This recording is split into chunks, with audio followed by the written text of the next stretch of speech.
लोगों का, बच्चे लोग भी आशीष पाने के लिए परमेश्वर नहीं देगा करके यशायाह प्रवचन 14 का 20 से लेकर हम पढ़ेगा तो हमें मालूम पड़ता है। तो इसके लिए हमें हमारा दुष्टता को छोड़ना मांगते हैं। యోబు का पुस्तक में देखो, ईयोब 20 का 5 से लेकर 7 तक हम पढ़ेगा तो उधर भी दुष्ट लोगों के बारे में उधर लिखा है। యోబ్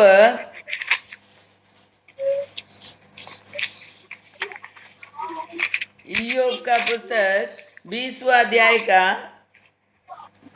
5। ദുഷ്ടന്മാരുടെ ജയഘോഷം താൽക്കാലികമത്രേ, വഷളന്റെ സന്തോഷം ക്ഷണനേരത്തേക്കേ ഉള്ളൂ. അവന്റെ മഹിമ ആകാശത്തോളം ഉയർന്നാലും അവന്റെ തല മേഘങ്ങളോളം എത്തിയാലും അവൻ സ്വന്തം മലം പോലെ എന്നേക്കും നശിക്കും. അവനെ കണ്ടിട്ടുള്ളവർ അവൻ എവിടെ എന്ന് ചോദിക്കും. बस हिंदी में पढ़िए।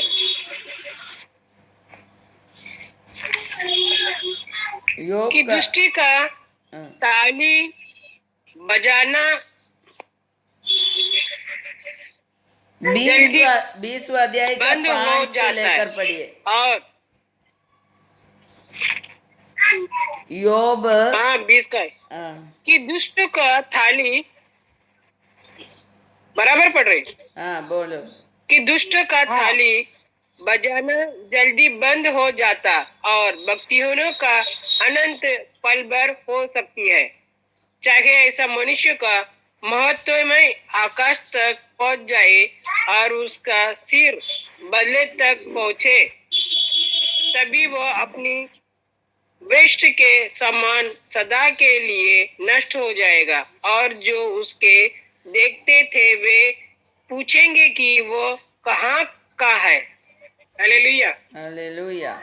देखो उधर दुष्टों को आने वाला अनर्थ के बारे में लिखा है। दुष्ट थाली बजाएगा तो उसका थाली परमेश्वर नहीं सुनेगा, जय जयकार करेगा तो जय जयकार नहीं सुनेगा करके लिखा है।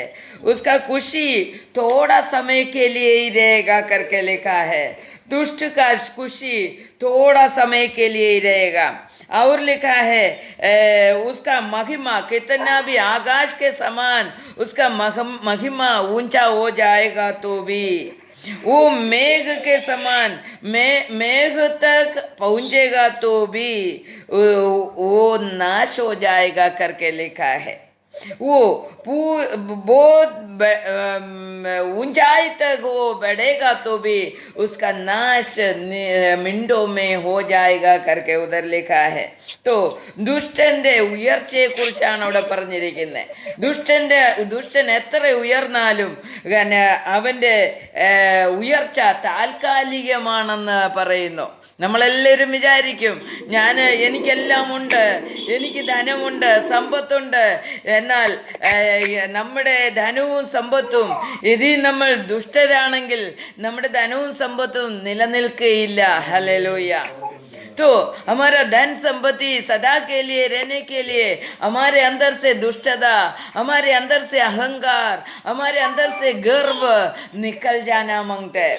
और परमेश्वर के सन्निधि में हम उनका वचन के अनुसार जी कर घुटना टेक कर उन्हें आराधना देने वाला व्यक्ति होना मांगते हैं। तो ही हमारा संपत्ति, हमारा दैनिक अवस्था, हमारा बढ़ाई सदा के लिए रहेगा। हालेलुया। नहीं है तो हमारा सदा ये सब हमारा सदा के लिए नहीं रहेगा करके उधर लिखा है। ദുഷ്ടന്മാരുടെ മക്കൾ അനുഗ്രഹിക്കപ്പെടുകയില്ല, ദുഷ്ടന്മാരുടെ സമ്പത്ത് നിലനിൽക്കുകയില്ല, ദുഷ്ടന്മാരുടെ ധനം നിലനിൽക്കുകയില്ല, അവൻ്റെ മഹത്വം നിലനിൽക്കുകയില്ല എന്നൊക്കെയും ദൈവവചനത്തിൽ നമുക്ക് കാണുവാൻ കഴിയുന്നു. हालेलुया। उधर नीचे नीचे पढ़ेगा तो दुष्टों को आने वाला अवस्था के बारे में लिखा है। दुष्टों को आने वाला अवस्था कैसा रहेगा करके उधर लिखा है परमेश्वर का वचन में। इसके लिए हमारा अंदर से दुष्टता को आने के लिए देने का नहीं, जो भी दुष्टता हमारे अंदर है तो पूरी तरह से निकाल कर हमें एक सच्चा मनुष्य बनकर परमेश्वर को प्रसन्न होने वाला व्यक्ति बनकर हमें जीना है। हालेलुया। योग का पुस्तक 12 का 21 जोब 21 का 12-13 पढ़िए। 21 का 12-13।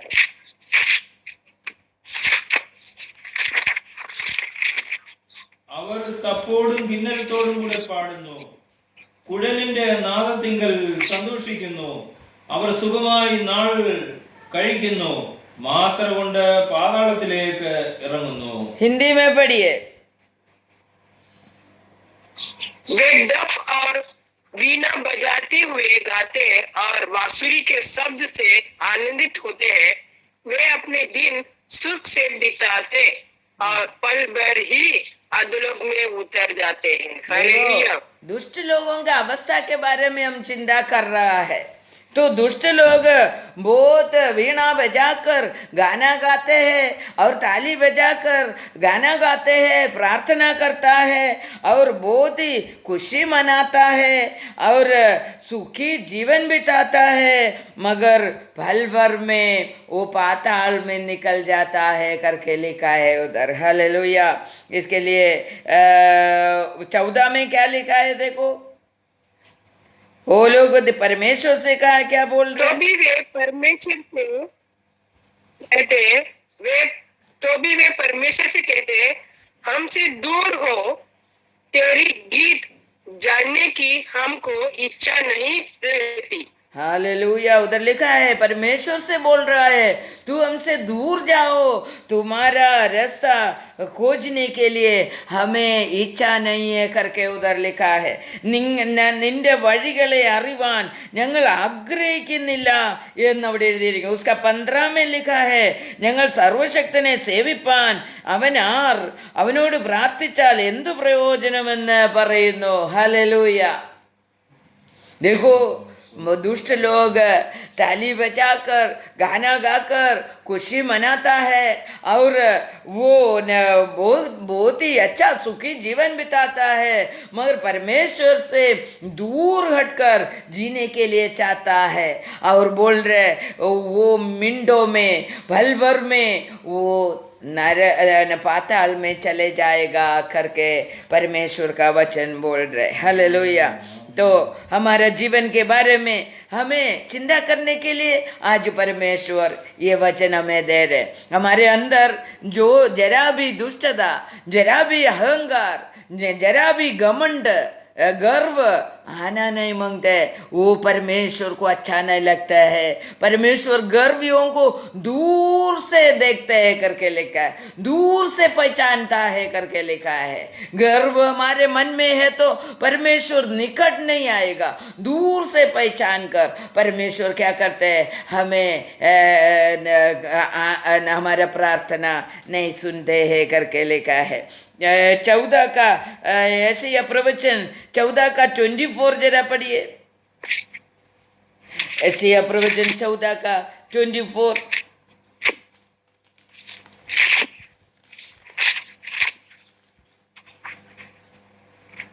सेनाओं के यहोवा ने यह शपथ खाई है, निसंदेह जैसे मैंने ठान लिया है वैसे ही हो जाएगा, और जैसे मैंने युक्ति की है वैसे ही पूरी होगी।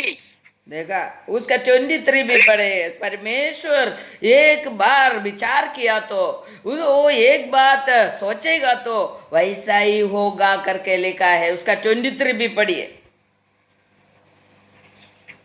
मैं उसकी सही माद और जल की झीलों बना दूंगा और मैं उसे सत्यानाश की झंडा से जड़ डालूंगा। सेनाओं का यहोवा की यही वाणी है। तो दुष्टों के बारे में उधर लिखा है, ഞാൻ അതിനെ മുള്ളൻ പന്നിയുടെ അവകാശവും നീർപ്പൊയ്കയുമാക്കും, ഞാൻ അതിനെ നാശത്തിന്റെ ചൂലുകൊണ്ട് തൂത്തുവാരും എന്ന് സൈന്യങ്ങളുടെ യഹോവ അരുളി ചെയ്യുന്നു. സൈന്യങ്ങളുടെ യഹോവ ആണയിട്ട് അരുളി ചെയ്യുന്നത്, ഞാൻ വിചാരിച്ചതുപോലെ സംഭവിക്കും, ഞാൻ നിർണയിച്ചതുപോലെ നിവൃത്തിയാകും. നോക്കിക്കേ, पर हम कितना भी घमंड करें, कितना भी अहंकार से हम जिए, मगर परमेश्वर जो विचार रखा है हमारे बारे में, हमारे बारे में निर्णय जो करते हैं परमेश्वर, वही होगा करके उधर लिखा है। हालेलुया। हमारे विचार के अनुसार कुछ भी नहीं होएगा करके परमेश्वर बोल रहे। तो देव परमेश्वर के बारे में शैतान का चिंता भी हम चिंता जरा याकूब का पत्री 2 अध्याय का 19 हम पढ़ेंगे।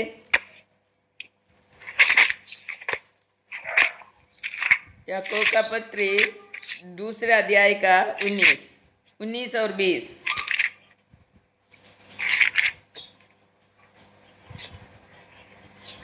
तुझे विश्वास है कि एक ही परमेश्वर है, तू अच्छा करता है। दुष्ट आत्मा भी विश्वास रखते और थरथराते हैं। पर हे निकम्मे मनुष्य, क्या तू यही भी नहीं जानता कि कर्म बिना विश्वास व्यर्थ है। हालेलुया। देखा, उधर शैतान भी कांपते हैं परमेश्वर के सामने। तो शैतान क्यों कांपते हैं? परमेश्वर के बारे में उनको अच्छी तरह से मालूम है, इसके लिए शैतान कांपते हुए परमेश्वर के पास आता है। तो हमें पूछ रहा है, व्यर्थ मनुष्य, तुम्हारे अंदर परमेश्वर का कहने के अनुसार कोई प्रवृत्ति नहीं है तो तुम व्यर्थ मनुष्य करके लिखा है। ദൈവം പറഞ്ഞതുപോലെ നമ്മൾ ജീവിക്കുന്നില്ല എങ്കിൽ, ദൈവത്തിൻ്റെ വചനം അംഗീകരിക്കുന്നില്ല എങ്കിൽ, ദൈവവചനത്തിന് മാന്യത കൊടുക്കുന്നില്ല എങ്കിൽ, നമ്മൾ എത്ര കൈകൊട്ടിയാലും, കൈകൊട്ടി പ്രാർത്ഥിച്ചാലും, കൈകൊട്ടി സന്തോഷിച്ചാലും, എത്ര നമ്മൾ കാശോ बचाकर गाना गाएगा तो भी परमेश्वर बोलते हैं तुम व्यर्थ मनुष्य है, तू पाताल में मिंडों में निकल जाएगा। तो ये हमारे परमेश्वर के सामने कांपने वाला और परमेश्वर का वचन के अनुसार में जिएगा करके निश्चय लेने वाला व्यक्ति है क्या हम? शैतान परमेश्वर को उसने देख के कांपते हैं। शैतान कांपते हुए परमेश्वर के पास आता है। परमेश्वर एक बात बोलेगा तो शैतान खत्म हो जाएगा, मगर परमेश्वर ऐसा खत्म करने वाला परमेश्वर नहीं है। उसको समय दिया है, उसको समय दिया है, उस समय तक वो बदल जाएगा तो वो उसको भी क्षमा देने वाला परमेश्वर है हमारा परमेश्वर। इसलिए परमेश्वर के बारे में अच्छी तरह से शैतान को मालूम है, इसके लिए शैतान कांपते हुए परमेश्वर के पास आता है। परमेश्वर के पास हम कैसा पहुंचते हैं? हम सब परमेश्वर के पास कैसे है? हमारा चिंता कैसा है? इसके बारे में हमें चिंता करना पड़ेगा। परमेश्वर के सामने कितना समर्पण के साथ हम पहुंचते हैं? परमेश्वर का इच्छाओं को खोजने वाला व्यक्ति है क्या हम? परमेश्वर के सामने शैतान कांपते वैसा हम कांपते हुए उनके वचन को मानते हैं क्या? ये परमेश्वर आज हमसे पूछ रहा है।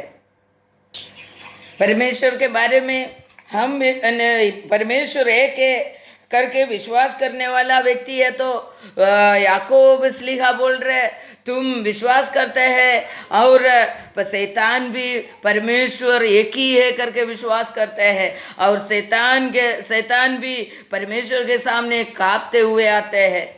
हम मनुष्य कितना परमेश्वर के चरणों में कांपते हुए आते हैं, परमेश्वर का वचन को मानने के लिए तैयार होता है। ये परमेश्वर आज हमसे पूछ रहा है। याकूब का लेखन 4:6 जरा पढ़िए। याकूब का पत्री 4:6 और 7 पढ़िए। वह तो और भी अनुग्रह देता है, इस कारण यह लिखा है, परमेश्वर अभिमानियों का विरोध करता है पर दीनों पर अनुग्रह करता है। इसीलिए परमेश्वर के अधीन हो जाओ और शैतान का सामना करो तो मलयालത്തിൽ वो വായിച്ച്. तुम्हारे पास से भाग निकलेगा। हालेलुया। അവൻ അധികം കൃപ നൽകുന്നു. അതുകൊണ്ട് ദൈവം നിഗളികളോട് എതിർത്ത് നിൽക്കുകയും താഴ്മയുള്ളവർക്ക് കൃപ നൽകുകയും ചെയ്യുന്നു എന്ന് പറഞ്ഞിരിക്കുന്നു. ആകയാൽ നിങ്ങൾ ദൈവത്തിന് കീഴടങ്ങുകയും പിശാചിനോട് എതിർത്ത് നിൽപ്പീൻ, എന്നാൽ അവൻ നിങ്ങളെ വിട്ട് ഓടിപ്പോകും. हालेलुया, ദൈവത്തോട് അടുത്ത് ചെല്ലുവീൻ. हालेलुया। यदि हम परमेश्वर के निकट जाते हैं तो शैतान भाग जाएगा। परमेश्वर के निकट नहीं है तो शैतान हमारा नजदीक आएगा। और लिखा है जिसके अंदर घमंड है, जिसके अंदर अहंकार है, वो लोग के सामने जाओ मत करके उधर लिखा है. നിഗളികളോട് ദൈവം എതിർത്ത് നിൽക്കുന്നു, താഴ്മയുള്ളവർക്കോ കൃപ നൽകുന്നു. ഹല്ലേലൂയ.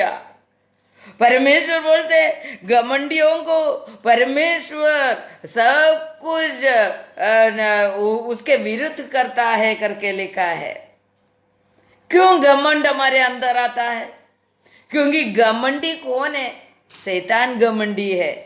वो घमंडी शैतान हमारे अंदर वास कर रहे हैं, इसके लिए हमें घमंड आ जाता है. हमारे अंदर दीनता क्यों आता है? क्योंकि यीशु प्रभु दीन बनकर जिया है इस दुनिया में आकर.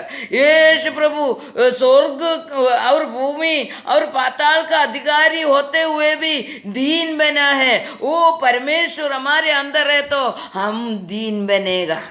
ഹല്ലേലൂയ. നമുക്ക് താഴ്മ വരണമെങ്കിൽ നമ്മുടെ ദൈവം നമ്മുടെ ഉള്ളിലുണ്ടാകണം. നമ്മളിൽ നിഗളമുണ്ടെങ്കിൽ നമ്മളിലുള്ളവൻ സാത്താനാണ് എന്നുള്ളത് നമ്മൾ മറന്നു പോകരുത്. അപ്പോൾ നിഗളിച്ച് നടക്കുന്നവരുടെ അകത്ത് എന്തുണ്ട്? പിശാചുണ്ട് എന്നുള്ളത് നാം മനസ്സിലാക്കിക്കോണം. शैतान हमारे अंदर है, इसके लिए हम घमंडी बन जाता है. यदि यीशु प्रभु नहीं तो परमपिता परमेश्वर नहीं तो पवित्र आत्मा हमारे अंदर है तो हम दीन व्यक्ति बनेगा. दीन व्यक्ति बनकर परमेश्वर का सेवा करेगा. और परमेश्वर जैसा जिया है वह दयालु बनकर जिया है, करुणा करने करुणा सागर बनकर जिया है, वैसा ही हम भी करुणा करते रहेगा, दया करते रहेगा. तो हमारे अंदर कौन है करके हमारा स्वभाव को हम खुद जांच लो और हमारे अंदर कौन है करके समझ लो. और हमारे अंदर से जो शैतान हमारे अंदर है करके मालूम पड़ेगा तो उसको हटाने के लिए यीशु के निकट जाओ, यीशु को अंदर बुलाओ. हालेलुया, आमीन आमीन हालेलुया। हालेलुया. तो हमने एस्केल प्रवचन में हमने 28 पढ़ेगा तो उधर हमको देखने के लिए कल हमने पढ़ा लूसीफर सृष्टि किया तभी लूसीफर को सृष्टि किया तभी क्या था? वो निष्कलंक था करके उधर हमने पढ़ा था कल. लूसीफर उसका 16वीं वचन 28 का 16वीं वचन में लिखा है परंतु 15 से बहुतायत के कारण तू उपद्रव से बढ़कर पापी हो गया. 15 पढ़िए. इसी में 15 पढ़ू. जिस दिन से तू सिरज गया और जिस दिन तक तुझको कुटिलता न पाई गई उस समय तक तू अपनी सारी चाल चलन में निर्दोष रहा. हालेलुया. परंतु लेन देन पढ़ो. परंतु लेन देन की बहुतायत के कारण तू उपद्रव से भरकर पापी हो गया. इसी से मैंने तुझे अपवित्र जानकर परमेश्वर के पर्वत पर से उतारा और हे धने वाले करूब में तुझे आग सारी के चमकने वाले मानियों के बीच से नष्ट किया है. बस മലയാളത്തിൽ വായിച്ചേ. 15 നിന്നെ സൃഷ്ടിച്ച നാൾ മുതൽ നിങ്ങൾ നീതികേട് കണ്ടതുവരെ നീ നടപ്പിൽ നിഷ്കളങ്കനായിരുന്നു. നിന്റെ വ്യാപാരത്തിന്റെ പെരുപ്പ നിമിത്തം നിന്റെ അന്തർഭാഗം സാഹസം കൊണ്ട് നിറഞ്ഞു. നീ പാപം ചെയ്തു, അതുകൊണ്ട് ഞാൻ നിന്നെ അശുദ്ധനെന്നെണ്ണി ദേവപർവ്വതത്തിൽ നിന്ന് തള്ളിക്കളഞ്ഞു. മതി. നോക്കിക്കേ, അവിടെ പറയാണ് അവനെ സൃഷ്ടിച്ച നാൾ തൊട്ട് അവനിൽ പാപം കണ്ട നാൾ വരെ അവൻ നിഷ്കളങ്കനായിരുന്നു എന്ന് എഴുതിയിരിക്കുന്നു. അവനിൽ പാപം കടന്നു വരാനുള്ള കാരണം എന്താണ്? അവൻ്റെ വ്യാപാരത്തിൻ്റെ വലിപ്പം നിമിത്തം എന്നാണ് അവിടെ എഴുതിയിരിക്കുന്നത്. ഹിന്ദി में हमने पढ़ा लेन देन की बढ़ाई के कारण वो पाप किया करके लिखा है. ഹല്ലേലൂയ. നമുക്ക് വരവും പോക്കും ഒക്കെ കൂടി കഴിയുമ്പോൾ നമ്മൾ പാപം ചെയ്യും. ഹല്ലേലൂയ. हमें थोड़ा